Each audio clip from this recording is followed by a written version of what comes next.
ಆಚಿ ಮಸಾಲ. ಎಂತ ಅಡಿಗೆಯ ರುಚಿಯಾಗೋ ರಹಸ್ಯವು 20 ರೂಪಾಯಿ. ಕಾಂಗ್ರೆಸ್ ಬಿಕ್ಕಟ್ಟು ಕಾವೇರಿ ಬಿಕ್ಕಟ್ಟು ಬಂದಾಗಲೆಲ್ಲ ರಾಜಕೀಯ ಪಕ್ಷಗಳ ಕೆಸರಾರ್ಚಾಟ ಜೋರಾಗುತ್ತೆ. ನೀವು ಬಿಡಬಾರ್ದು, ನಾವು ಬಿಡಬಾರ್ದು ಅನ್ನೋದು ಈ ನಾಟಕಗಳೆಲ್ಲ ನಮ್ಗೆ ನೋಡಿ ನೋಡಿ ಸಾಕಾಗೋಗಿದೆ. ಆದರೆ ಸರ್, ರಾಜಕೀಯ ನಾಟಕವನ್ನ ಬದಿಗಿಟ್ಟು ಯಾವತ್ತಾದ್ರೂ ಎಂದಾದ್ರೂ ಸರ್ ಕಾವೇರಿ ಕೊಳ್ಳ ಭಾಗದ ಕರ್ನಾಟಕದ ರೈತರು ಮತ್ತು ತಮಿಳುನಾಡಿನ ರೈತ ಮುಖಂಡರು ಕೂತ್ಕೊಂಡು ಸೌಹಾರ್ದಯುತವಾಗಿ ಚರ್ಚೆ ಮಾಡಿ ಏನಾದರೂ ಒಂದು ರೀತಿಯಾದಂತಹ ಫಲಪ್ರದವಾದಂತಹ ತೀರ್ಮಾನಕ್ಕೆ ಬಂದಿರುವಂತಹ ಈ ಹಿಂದೆ ಏನಾದರೂ ನಡೆದಿದೆಯಾ ಸರ್ ಆ ಥರದ ಪ್ರಯತ್ನಗಳು? ನಡೆದಿದೆಯಮ್ಮ. ನಮ್ಮ ತಮಿಳುನಾಡು ರೈತ ಸಂಘದ ಮುಖಂಡರು ತಮಿಳುನಾಡು ಸರ್ಕಾರದ ಒಪ್ಪಿಗೆ ಮೇರೆಗೆ ನಾವುಗಳು ಕರ್ನಾಟಕ ಸರ್ಕಾರದ ಗಮನಕ್ಕೆ ತಂದು ಮತ್ತು ಪುದುಚೇರಿ ಹಾಗೆ ಎಲ್ಲರೂ ಕೇರಳ ಸೇರಿದಂಗೆ ನಾವು ತಮಿಳುನಾಡಿನ ಮದ್ರಾಸ್ ಯೂನಿವರ್ಸಿಟಿ ಕ್ಯಾಂಪಸ್ಸಲ್ಲಿ ಅನೇಕ ಬಾರಿ, ಕರ್ನಾಟಕದ JKVKನಲ್ಲಿ ಅನೇಕ ಸಾರಿ ನಾವು ಪರಸ್ಪರ ಕೂತ್ಕೊಂಡು ಮಾತಾಡಿದ್ದೀವಿ.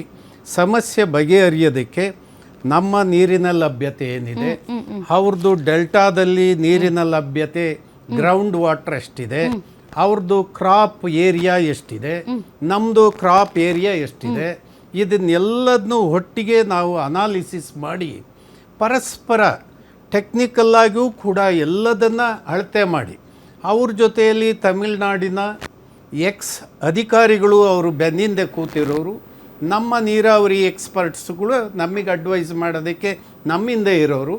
ಹಾಗಾಗಿ ಎರಡೂ ರಾಜ್ಯಗಳ ನೀರಿನ ಸಮಸ್ಯೆಯನ್ನು ಬಗೆಹರಿಸಲಿಕ್ಕೆ ನಾವು ಪ್ರಾಮಾಣಿಕ ಪ್ರಯತ್ನವನ್ನ ಮಾಡಿದ್ವಿ. ತೀರ್ಮಾನಕ್ಕೆ ಬಂದ್ರೆ ಒಂದು ಏನಾದ್ರೂ ಇಬ್ರು ಕೂಡ ಒಂದು ಅಂಡರ್ಸ್ಟ್ಯಾಂಡಿಂಗ್ ಅಲ್ಲಿ ತೀರ್ಮಾನಕ್ಕೆ ಬಂದ್ವಿ. ಮತ್ತೆ ಏನಾಯ್ತು? ಯಾಕೆ ಅದು ಸಾಧ್ಯ ಆಗ್ಲಿಲ್ಲ ಬಗೆಹರಿಸಕ್ಕೆ? ಇಲ್ಲಿ ಇಷ್ಟ ಆಯ್ತಮ್ಮ, ಅವತ್ತಿನ ದಿನಗಳಲ್ಲಿ ನಾವು ಏನು ಸಬ್ಮಿಷನ್ ಮಾಡ್ತಾ ಇದ್ವಿ, ನಮ್ಮ ಎಲ್ಲ ವಿಷಯಗಳನ್ನು ಅವರಿಗೆ ಅರ್ಥ ಮಾಡಿಸಿ ಅವರು ಏನು ಸಬ್ಮಿಷನ್ ಮಾಡ್ತಾಯಿದ್ರು ಅದು ನಮಗೂ ಅರ್ಥ ಆಗಿ ನಮಗೆ ಕರ್ನಾಟಕಕ್ಕೆ ಇವತ್ತಿನ ಏನು ಟ್ರಿಬ್ಯುನಲ್ ಅವಾರ್ಡ್ ಆಗಿದೆ ಅದರ ಮೇಲೆ 30 TMC ಎಕ್ಸಸ್ಸು ಅವರು ನಾವು ಒಪ್ಪಂದ ಮಾಡ್ಕೊಂಡ್ಬಿಟ್ವಿ. ರೈತರ ನಡುವೆ ನಮಗೆ ಏನು ಈಗ ಮೈನಸ್ ಆಗಿದೆ ಅದು 30 TMC ನಮಗೆ ಹೆಚ್ಚುವರಿಯಾಗಿ ನಾವು ಪರಸ್ಪರ ತೀರ್ಮಾನದಲ್ಲಿ ಬಂದ್ವಿ. ತೀರ್ಮಾನ ಆದರೆ ಕರ್ನಾಟಕದ ಮುಖ್ಯಮಂತ್ರಿಗಳಿಗೆ ನಾವು ಕನ್ವಿನ್ಸ್ ಮಾಡಿದ್ವಿ. ಬಟ್ ಆ ತಂಡ ತಮಿಳುನಾಡಿನ ಜಯಲಲಿತಾ ಅವರು ಮುಖ್ಯಮಂತ್ರಿಗಳಿದ್ದರು, ಅವ್ರನ್ನ ಕನ್ವಿನ್ಸ್ ಮಾಡೋಕ್ಕಾಗಲಿಲ್ಲ. ಅವರು ಒಂದು ತೀರ್ಮಾನ ಹೇಳಿದರು, ಇಲ್ಲ ಇದು ಸಾಧ್ಯ ಇಲ್ಲ, ನಾವು ಕೋರ್ಟಿಗೆ ಹೋಗೋದೇ ಸೂಕ್ತ ಅಂತ ಹೇಳಿ ಅವರು ಸುಪ್ರೀಂ ಕೋರ್ಟಿಗೆ ಅರ್ಜಿ ಸರ್, ಇದು ನೀರಿನ ಹಂಚಿಕೆಗೆ ಸಂಬಂಧಪಟ್ಟಂತೆ ನೀವು ಎರಡೂ ರೈತ ಸಮುದಾಯ ಮಾತಾಡಿದ್ದು. ಬಟ್ ಸರ್, ಈಗ ಪ್ರಶ್ನೆ ಬಂದು ಕೂತಿರೋದೇ ಈಗ ಸಂಕಷ್ಟದ ಸಮಯದಲ್ಲಿ, ಬರಗಾಲದ ಸಮಯದಲ್ಲಿ, ಮಳೆಯ ಕೊರತೆ ಆದಂತಹ ಸಂದರ್ಭದಲ್ಲಿ, ವಾಡಿಕೆಯಂತೆ ನಾವು ನೀರು ಹರಿಸೋಕೆ ಆಗದೇ ಇರುವಂತಹ ಸಂದರ್ಭದಲ್ಲಿ ಒಂದು ಸಂಕಷ್ಟದ ಸೂತ್ರ ಏನಿದೆ ಅಲ್ಲ ಸರ್, ಅದಕ್ಕೆ ಸಂಬಂಧಪಟ್ಟಂತೆ ಸರಿಯಾದ ನಿರ್ದಿಷ್ಟವಾದಂತಹ ಮಾಪನ ಅಥವಾ ನಿರ್ದಿಷ್ಟವಾದ ಅಳತೆಗೋಲು ಅಥವಾ ಗಣಿತದ ಲೆಕ್ಕಾಚಾರದ ಪ್ರಕಾರ ವೈಜ್ಞಾನಿಕ ರೀತಿಯಲ್ಲಿ ಯಾವುದೇ ವ್ಯಾಖ್ಯಾನ ಇಲ್ಲದೆ ಇರೋದು ಮತ್ತು ಅದಕ್ಕೆ ಸಂಬಂಧಪಟ್ಟಂತೆ ಸುಪ್ರೀಂ ಕೋರ್ಟ್ಗಳಾಗ್ಲಿ ಸಮಿತಿಗಳಾಗಿ ತಲೆ ಕೆಡಿಸ್ಕೊಳ್ದೆ ಇರೋದು, ಕರ್ನಾಟಕ ನಾವೊಂದು ಲೆಕ್ಕಾಚಾರ ಹೇಳಿದ್ರೆ ತಮಿಳುನಾಡು ಒಂದು ಲೆಕ್ಕಾಚಾರ ಹೇಳೋದು, ಇದು ಇಲ್ಲಿಗೆ ಬಂದು ಕೂತಿದೆ ಸರ್. ಸೊ ಈ ಸಂಕಷ್ಟ ಪರಿಹಾರ ಸೂತ್ರ ಏನಿದೆ ಅಲ್ಲ ಸರ್, ಅದಕ್ಕೆ ಕ್ಲಾರಿಟಿ ಇಲ್ಲದೆ ಇರೋದೇ ಪ್ರತಿ ಸಂದರ್ಭ ಮಳೆ ಬರದೇ ಇರುವಾಗ ಈ ರೀತಿಯಂತ ಹೋರಾಟಗಳು, ಪ್ರತಿಭಟನೆಗಳು. ಈಗ ಆ ರೈತರು ಪ್ರತಿಭಟನೆಗಳು, ರೈತರು ಅವರು ಮಾಡ್ತಾರೆ, ನಾವು ಮಾಡ್ತೀವಿ ಸರ್. ರೈತರಂದ್ರೆ ಎಲ್ಲಾ ಭಾಗದ ರೈತರು ಒಂದೇ. ಆದ್ರೆ ಆ ಭಾಗದ ರೈತರು ಕೇಳ್ತಾ ಇರೋದು ನೀರು ಯಾವುದಕ್ಕೆ? ಅವ್ರ ಬೆಳೆಗಳಿಗೆ. ನಮ್ಮ ಭಾಗದ ರೈತರು ಕೇಳ್ತಾ ಇರೋದು ನೀರು ಅದಕ್ಕೆ, ಕುಡಿಯಕ್ಕೆ ಸರ್. ಹಿಂಗಾಗಿ ಈ ಒಂದು ಸಂದರ್ಭದಲ್ಲಿ ಸರ್ ರಾಜಕೀಯ ಬದಿಗಿಟ್ಟು ಪ್ರಯತ್ನಗಳು ನಡೆಯಕ್ಕೆ ಸಾಧ್ಯನೇ ಇಲ್ವಾ ಸರ್? ನೋಡಿ ಅಮ್ಮ, ಈಗ ನಮ್ಮ ಮುಂದೆ ಇರ್ತಕ್ಕಂಥ ಪ್ರಶ್ನೆ, ಭಾರತ ದೇಶದಲ್ಲೇ ಒಂದು ರಾಷ್ಟ್ರೀಯ ಜಲನೀತಿ ಅಂತ ಹೇಳಿ ಇಲ್ಲ. ರಾಜ್ಯದಲ್ಲೂ ಕೂಡ ಆ ಥರದ ಮಾನದಂಡ ಎರಡೂ ರಾಜ್ಯಗಳ ನಡುವೆ ಇಲ್ಲ.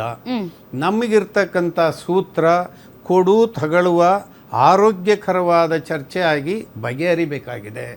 ಈಗೇನು CWRC ಏನಿದೆ ಇದು ಮುಂದೆ ನಮ್ಮ ಸಬ್ಮಿಷನ್ ಕೂಡ ಆಗಬೇಕಾಗಿತ್ತು, ಇನ್ನೂ ಭಾಳ ಕರಾರುವಕ್ಕಾಗಿ. ಈಗ ನಮ್ಮ ರಾಜ್ಯದ ಮುಖ್ಯಮಂತ್ರಿ ನಾಡಿನ ಜನರಿಗೆ ಕರೆ ಕೊಟ್ಬಿಟ್ರು, ಇಲ್ಲ ಬೆಳೆಗಳಿಗೆ ನೀರಿಲ್ಲ, ಕುಡಿಯೋಕ್ಕಷ್ಟೇ ನೀರು. ಹೌದು, ಅದನ್ನೇ ಹೇಳಬೇಕಾಯಿತು. ನಾವು ಬರಗಾಲ ಅಲ್ಲ ಈಗ ಸರ್, ಅದಂಗ ಆಗಿದೆ. ಅನ್ಕೋತೀರಾ? ಈಗ ಓಪನ್ ಆಗಿ ಇಡೀ ರಾಜ್ಯದ ಜನ ಮತ್ತು ರೈತರು ತಿರುಗಿ ಬೀಳ್ತಾರೆ, ವಿರೋಧ ಪಕ್ಷಗಳು ಇದನ್ನ ರಾಜಕೀಯ ಅಸ್ತ್ರವಾಗಿ ಅದನ್ನ ತಗೊಳ್ತಾರೆ ಅಂತ ಗೊತ್ತಿದ್ರು ಕೂಡ ಓಪನ್ ಸ್ಟೇಟ್ಮೆಂಟ್ ಅಲ್ಲಿ ಮುಖ್ಯಮಂತ್ರಿಗಳು ಹೇಳಿದ್ದಾರೆ ಅಂತ ಅಂದ್ರೆ ಸರ್, ಅದನ್ನ ಅಲ್ಲಿ ಸಬ್ಮಿಷನ್ಗೆ ಕೊಟ್ಟಿರಲ್ಲ ಡಾಟಾ ಅಂತ ಹೆಂಗೆ ನಾವು ಅಂದ್ಕೊಳ್ಳೋದು ಸರ್? ಓಪನ್ ಆಗಿ ಹೇಳಿದ್ದಾರೆ ಅಂದ್ಮೇಲೆ ಇಟ್ಸ್ ಆನ್ ರೆಕಾರ್ಡ್. ಹೌದು. ಸೊ ಅವರು ಕಾಗದದ ಮೇಲೆ ಕೊಟ್ಟಿಲ್ಲ ಅಂತ ಹೆಂಗೆ ಹೇಳ್ತೀರಿ? ಅಥವಾ ಯಾಕೆ ಅಲ್ಲಿ ಈ ವಿಚಾರದಲ್ಲಿ ಮಾತಾಡಿಲ್ಲ ಅಂತ ಹೆಂಗೆ ಹೇಳ್ತೀರಿ? ಈಗ ನಾವು ಎಲ್ಲ ಈ ವರದಿಗಳನ್ನು ಆಧರಿಸಿ ನಮ್ಮ ಅಬ್ಸರ್ವೇಷನ್ ಪ್ರಕಾರ ನಮಗೆ ಬಹಳ ಗಟ್ಟಿಯಾಗಿ ಬಲವಾಗಿ ಸಮರ್ಥನೆ ಮಾಡಬೇಕಾಗಿದ್ದು ನಾವಲ್ಲಿ. ಈಗ ನಮ್ಮ ರಾಜ್ಯದ ರೈತರಿಗೆ ನಾವು ಈ ಥರದ್ದು ಕನ್ವಿನ್ಸ್ ಮಾಡಿ ನೀರನ್ನು ನಾವು ಇಟ್ಕೊಂಡಿದ್ದೀವಿ. ಆ ಕಾರಣಕ್ಕೆ ನೀವು ಕೂಡ ಈ ಮುಂಗಾರು ಬೆಳೆ ಏನಿದೆ, ಮುಂಗಾರು ಬೆಳೆಯನ್ನು ಕೈ ಬಿಡಬೇಕು. ಹಿಂಗಾರು ಬೆಳೆಗೆ ನಾವು ನೀರನ್ನು ಶೇಖರಣೆ ಮಾಡ್ಕೊಂಡಿದ್ದೀವಿ. ಆ ನಂತರ ತಡವಾಗಿ ಮಳೆ ಬಿದ್ದರೆ ನೀವು ನೀರು ಬಿಟ್ಕೊಳ್ಳಿ, ನಾವು ನೀರು ಬಿಟ್ಕೊಳ್ಳೋಣ. ಎರಡೂ ರಾಜ್ಯಗಳಿಗೆ ಅನ್ವಯ ಆಗಲ್ಲ ಸರ್. ಯಾಕೆ ಅಂದ್ರೆ ಸರ್, ಮಳೆ ಕೊರತೆ ಆದಾಗ ಕಾವೇರಿ ಕೊಳ್ಳದಲ್ಲಿ ನೀರ್ ಇಲ್ಲದೆ ಇರುವಂತ ಸಂದರ್ಭದಲ್ಲಿ ನಾವು ಮಾತ್ರ ಬೆಳೆ ಹಾಕಲ್ಲ, ಅವ್ರು ಮಾತ್ರ ಡೆಫಿನೆಟ್ಲಿ ಕುರುವೆ ಬೆಳೆಗೆ ಹಠ ಹಿಡಿದು ನೀರು ಕೇಳುತ್ತೆ. ಸುಪ್ರೀಂ ಕೋರ್ಟ್ ಹೇಳುತ್ತೆ ಸಂಕಷ್ಟ ಸೂತ್ರ ಅಥವಾ ಸಂಕಷ್ಟದ ಸಂದರ್ಭದಲ್ಲಿ ತಮಿಳುನಾಡು ರೈತರು ನೀವು ಕೃಷಿ ಭೂಮಿಯ ವಿಸ್ತೀರ್ಣವನ್ನು ಜಾಸ್ತಿ ಮಾಡಬೇಡಿ ಅಂತಾನು ಹೇಳುತ್ತೆ. ಆದ್ರೆ ಅವ್ರು ಕೇಳಲ್ಲ, ಅವ್ರು ಮಾತ್ರ ಬೆಳಿತಾರೆ, ನಾವು ಮಾತ್ರ ಬೆಳೆಯಲ್ಲ, ನಾವು ಮಾತ್ರ ಕೇಳ್ಬೇಕು, ಅವ್ರು ಮಾತ್ರ ಕೇಳಲ್ಲ. ಈಗ ರಾಜ್ಯ ಗಟ್ಟಿಯಾಗಿರ್ಬೇಕು, ರಾಜ್ಯ ಗಟ್ಟಿಯಾಗಿರ್ಬೇಕು, ನೀರು ಬಿಡೋದೇ ಇಲ್ಲ ಅನ್ನೋ ಸ್ಟ್ಯಾಂಡ್ ಅನ್ನ ಕರೆಕ್ಟ್ ಆಗಿ ಮುಂದುವರಿಸಬೇಕು.